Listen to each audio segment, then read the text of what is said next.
So, we are here today to talk about sexual harassment. So, imagine you're sitting at your desk and you are typing away furiously, working on those 30 seizure warrants that just came down today and they have to go out in 2 hours, and you've only had an hour to work on it, and you're just cramming all that work in and trying to get as much done as possible. And all of a sudden, the creepy person down the hallway that is always staring at you and making you feel a little uncomfortable comes into your office or cubicle, since we only have cubicles, and starts doing this.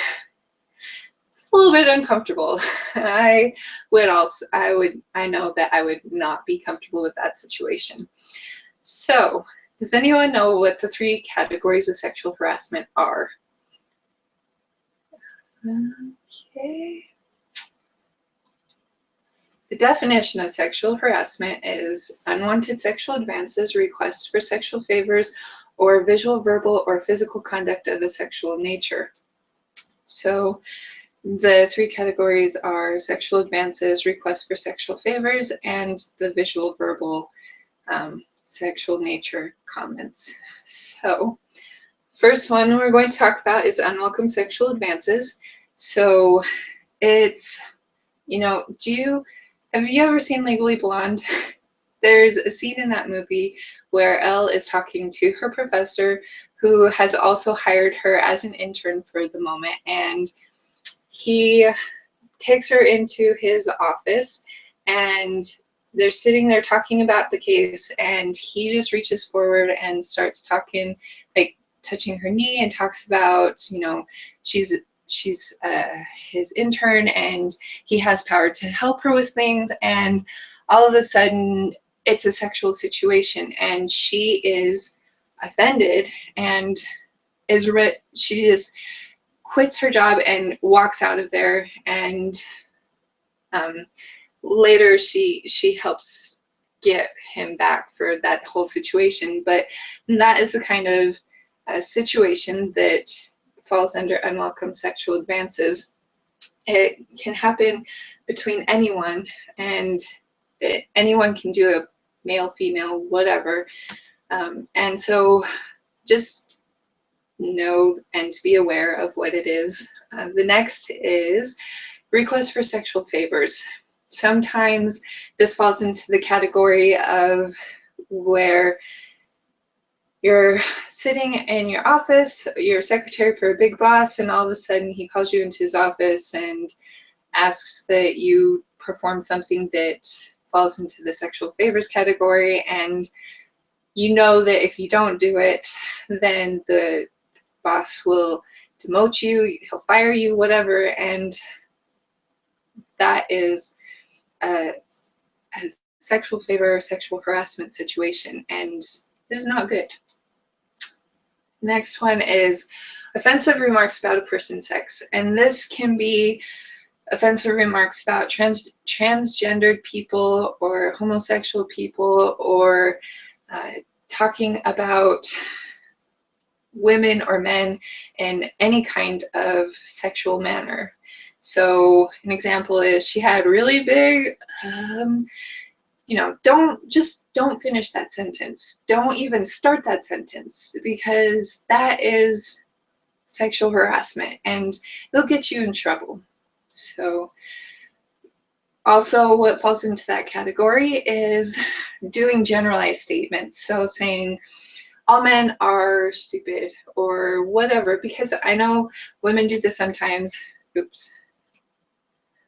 Women do this sometimes. We get frustrated with men and not understanding them, or them not understanding us, and so we make a generalized statement about all men and how they all fall into this horrible category, and that is a form of sexual harassment. We need to, and when we hear people talking like that, we need to be willing to stand up for ourselves and for other people. Have the courage to tell somebody that what they're saying is offensive to us and that they need to stop it. And they might not have even realized that what they were saying is offensive to you. And so they may change what they're doing and what they're saying. Men do this sometimes too. I know men sometimes joke about how women need to be barefoot and pregnant, and it's not a joke. And excuse me. And so this can also be a generalized statement. Women are promiscuous, or whatever other word you want to fill in there. And it slanders a woman's reputation, and it can damage her and destroy a lot of what she's been working for. And that is a form of sexual harassment. And it's just not good. Just don't go there. Sometimes the jokes that we tell aren't funny because they're just inappropriate. I know I've caught myself sometimes laughing at inappropriate jokes, even though I know that I shouldn't laugh at inappropriate jokes because I know that they're inappropriate. But don't even bring those jokes into the office, and be careful about the ones that you do tell. I heard a couple years ago that somebody got in trouble for doing the knock knock, who's there, boo, boo hoo, you don't have to cry, it's only a joke. She just, it hurt her, and so she reported it, and they had an investigation and everything. So just be careful about what you consider funny and what you bring into the office, because sometimes people don't think that it's funny. So, and it's harassment when it's a term or condition of employment. So if your supervisor comes to you and says that you need to do something sexual for them, and if you don't do it, then you're going to get fired, or you'll never get hired in the first place, that is sexual harassment, and you need to report it and defend yourself against it, because you have rights. And it may affect your employment conditions. So you don't follow through with the sexual favors, and all of a sudden you have the worst work experiences. You have all of the overtime work for the entire office, so you're working 12-hour days, or you don't get the promotion that you were slated for. It was your promotion, and you don't get it. That is this kind of sexual harassment. Or if it interferes with your performance. I know that I work better when I'm comfortable and when I'm happy, and sometimes sexual harassment creates a hostile work environment, and so you can't concentrate. You can't do whatever it is that you need to do to really get your work done, because you're always worried the creepy person down the hallway is going to come and start giving you a shoulder rub when you're really stressed out. Or it creates the hostile work environment again. So, and it can happen between members of the same sex. Sometimes women, sometimes anyone gossips about a person, and it damages their reputation. It hurts them in some kind of way, and that is a form of sexual harassment. So just be on guard about what you say. Respect each other. If you're a victim of sexual harassment, the first thing you need to do is you need to speak up. You really need to let people know that what they're doing or what they're saying is not okay with you. And as soon as you speak up, they're on notice. And if they continue the behavior, then you need to go and talk to your supervisor or some kind of human resources person, so that you know that it's on the record and they can start an investigation. And you are required to participate and to cooperate with any sexual harassment investigation that may come along.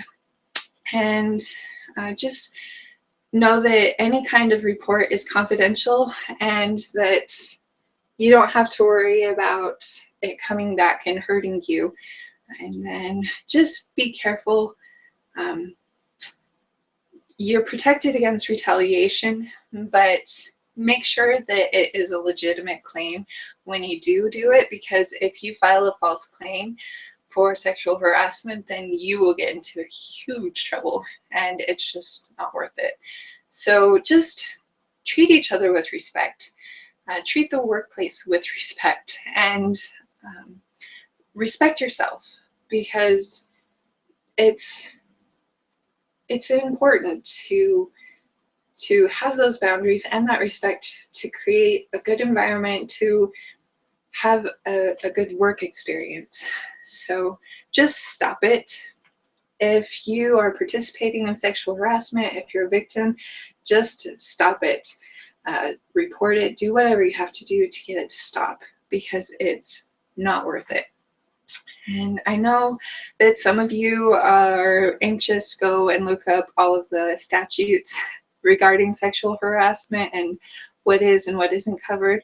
So go, these two right here are the actual code of the sexual harassment laws, and this website is the government's website about sexual harassment and where you can, what types and everything. And you can always fall back and look at our FSA handbook, because it has the information that is contained in this presentation. So do you have any questions? Okay, so thank you very much.